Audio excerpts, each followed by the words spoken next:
I relish the thought of your envious face catching a glimpse, but I'm not one to revel in cruelty, so I'll let it slide. It might be rather awkward for you to witness me, so why not take shelter in the bathroom or some other secluded corner? She let out a raucous laugh through the phone, taunting me mercilessly. I hold nothing but contempt for this woman, more than anyone else in the world.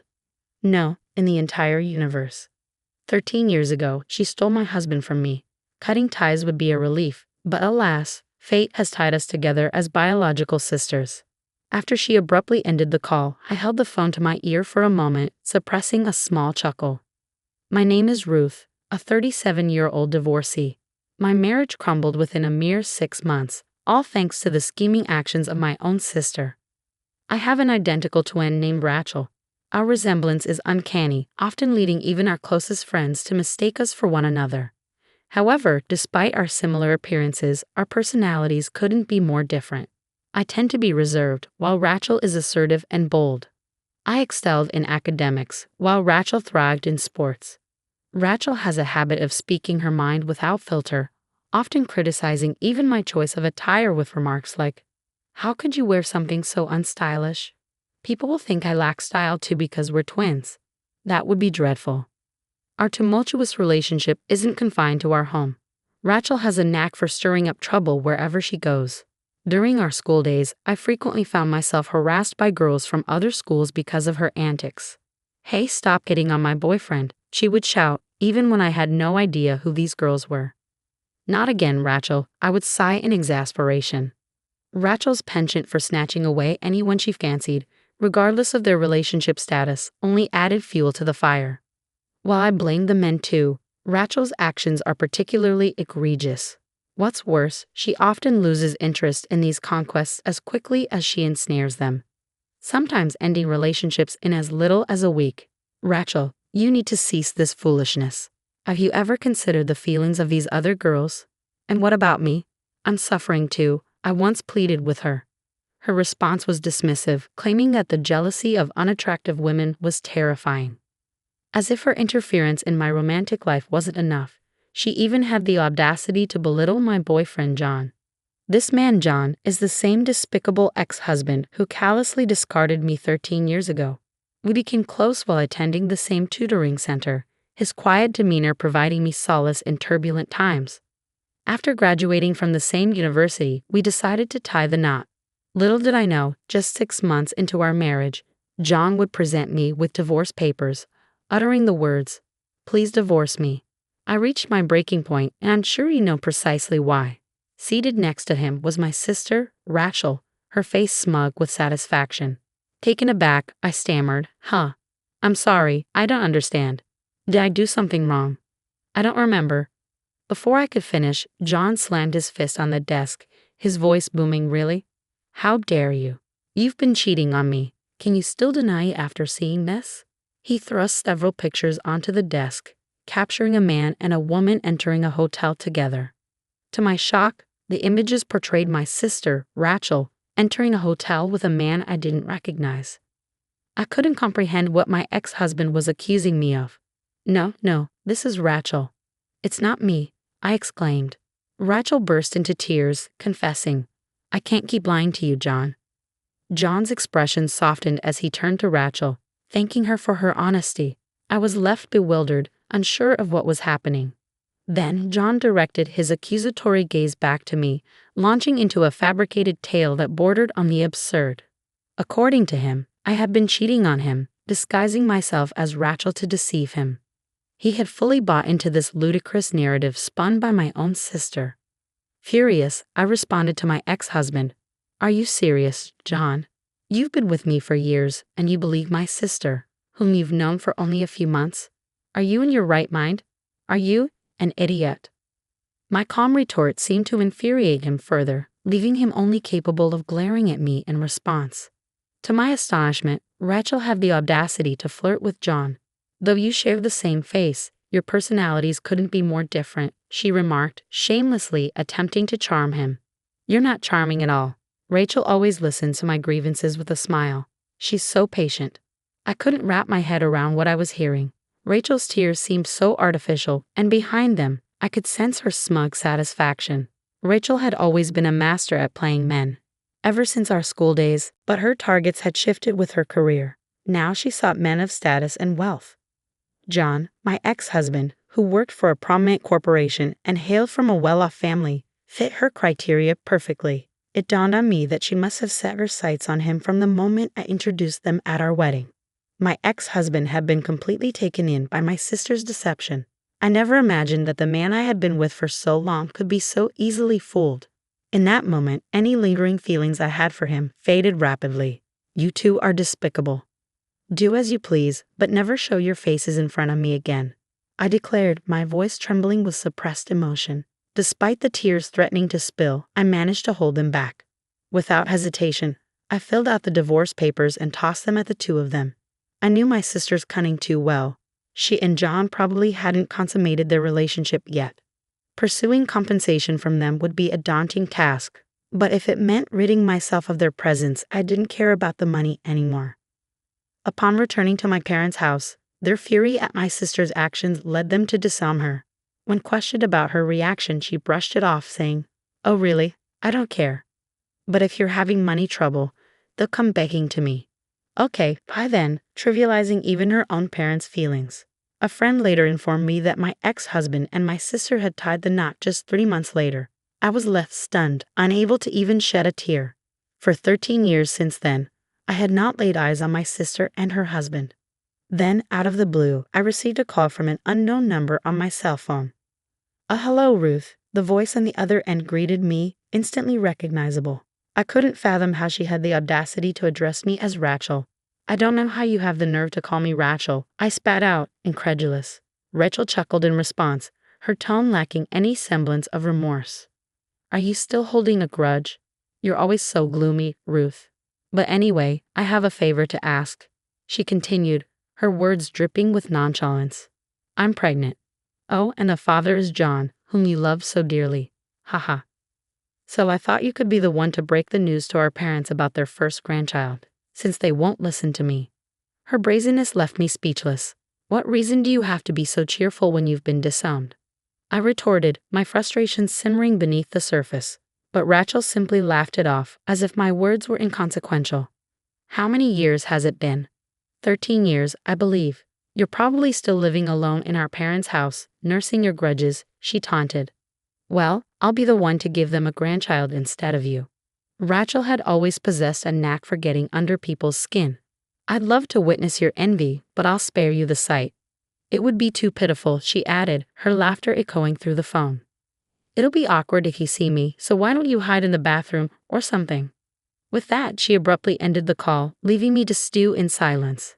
I held the phone to my ear for a moment longer, chuckling at the absurdity of it all. When the weekend arrived, I was lounging in the backyard when my phone rang again. Glancing at the screen, I saw that it was from a blocked number, undoubtedly my sister's doing. Annoyed, I answered the call, snapping, "Hey, unblock me already." Rachel's voice came through the line, unrepentant.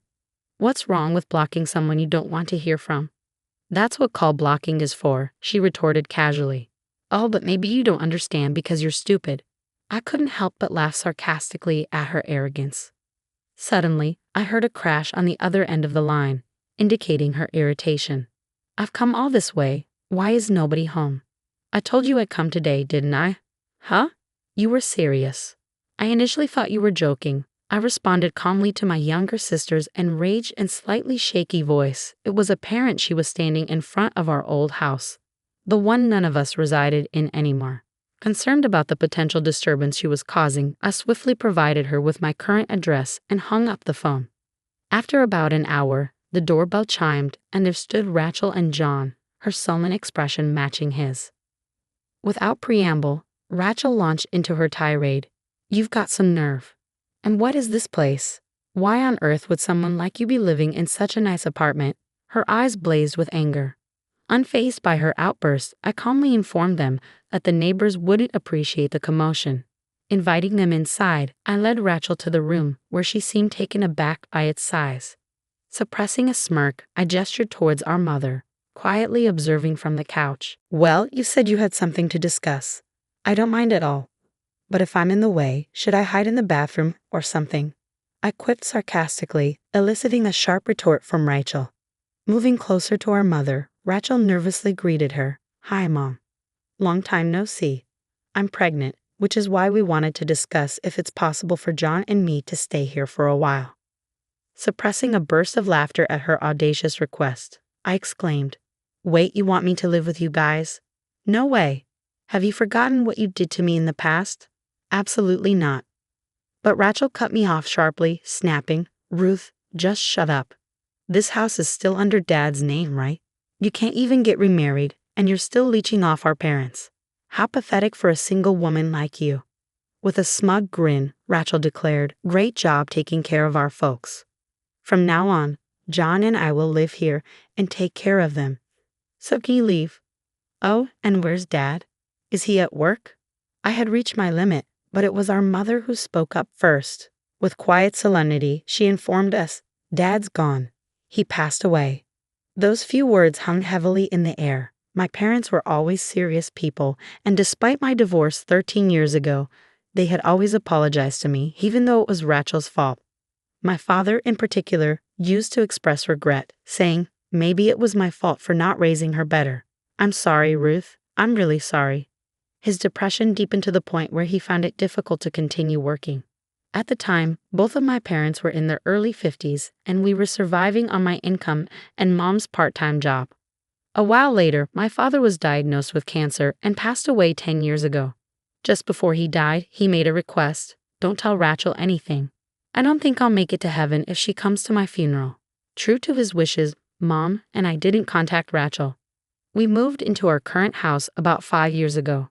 Mom had developed issues with her leg due to overworking, and we decided against renovating our old house, situated atop a hill, fearing it would be too much for her to manage. Since moving into this accessible home, Mom's leg had been feeling much better. Though I tried to maintain composure, thoughts of my late father threatened to overwhelm me. Tears welled in Mom's eyes, mirroring my own sorrow. Predictably, Rachel's response to her grief was callous. "Too little, too late. Besides, it's not my fault Dad got sick. In fact, you're living in such a nice place now because of Dad's inheritance, right? That's not fair. What about my share? Didn't I have the right to inherit?" She spat out, nonsensical accusations slipping effortlessly from her lips. Without hesitation, Mom retorted, her anger palpable. "Inheritance? There's no such thing. You only came to us when you were in trouble, doing stupid things before your marriage. How many times do you think we paid alimony because you messed around with a married man? Live with you? Never. You must be joking. Don't be ridiculous." It was the first time both Rachel and I had witnessed Mom so enraged. Sensing the tension, Rachel fell silent. Then John, who had remained quiet like a puppet until now, interjected, "Rachel, you've been deceiving me, haven't you? Ever since. I married you, and my life's been a mess. You're a reckless spender, and you don't do any housework." My ex-husband's words nearly made me burst out laughing. He must be quite something to have put up with her for 13 years. Moreover, when he approached me, he said, "Ruth, I've been regretting our divorce. Do you want to start over? Let's let bygones be bygones." When he tried to touch me softly, I felt a chill run down my spine. No way. Please, let bygones be bygones. Who does he think he is? Is he stupid? It's not his place to say that, I thought, just as I was about to dodge his touch. Suddenly, the door to the next room burst open. "Could you not touch her with your dirty hands, please?" a man exclaimed as he appeared, catching both of us off guard. Ignoring Rachel's murmurs of confusion, I explained, "I told you to stay hidden because I didn't want to involve you." He responded, "I couldn't stand it when he tried to touch you, Ruth. Besides, I think having a third party will help the discussion, don't you think?" Exasperated, I introduced them. Okay. This is my husband, Alex, and Tony, come here. This is our son, Tommy. He's 8 years old." Tony, who had been peeping out from behind the door, glared at Rachel and her husband. "Huh? You're remarried? Unbelievable." "Why?" Rachel was more surprised than anyone that I had a husband and a son. My ex-husband, John, was equally shocked, gaping like a fish out of water. "What do you mean? Why? How many years do you think it's been?" "It's been 13 years. 13 years, and despite all that time passing, you guys haven't changed one bit." though I added somewhat sarcastically. Their faces turned bright red. I met my current husband, Alex, shortly after my father passed away. We were colleagues for a while, and one day he asked me out. When I rejected him, saying that I was a divorcee, he responded, "Does being divorced mean you can't remarry?" He asked me out once more, and we got married a year later. Our son, Tony, was born the following year. Alex treats my mother very well, doesn't mind us all living together, and my in-laws, who already live with Alex's brother and his wife, have reassured me, saying, "We're glad you're here for Alex." It was Alex who proposed moving to our current house, concerned about my mother's mobility. Facing the two shocked individuals, I firmly stated, "My mother and I are living our lives here. Can you not disrupt?" Turning my attention to Rachel, I continued, "You said you were pregnant. How many months along are you?" Their flustered responses to my question hinted that Rachel was likely lying about being pregnant. I had been married to John for only 6 months, and I never got pregnant. That fact had been the reason my former mother-in-law used to make snide comments. If Rachel wasn't pregnant, it meant that was probably the case. Rachel seemed to get along with my bad-tempered former mother-in-law. Unable to endure the harsh glares from my family, the two hastily left our house. I mean, I had heard stories, but is she really your sister? She does look like you, but her character. Alex remarked, trailing off. Anyway, it's settled for now, he concluded with a smile, to which I responded with a bitter smile. Really? Later that evening, the doorbell rang incessantly. Watching the monitor, I sighed. They came after all, I murmured to myself. Opening the door, I found Rachel and John standing there with pale faces. "We need help. Can you lend us some money?" they pleaded, kneeling down. My husband looked puzzled, but my mother and I felt differently. During the day, while waiting for a call from Rachel, my mom received a call from a certain individual, a friend of my deceased father, who currently rented our old home. His family was living there now. When I returned home, I found the flower buds in the garden ravaged and the windows cracked. The security footage clearly showed a man and a woman, with the woman infuriated, stomping on the flower beds and hurling stones at the windows.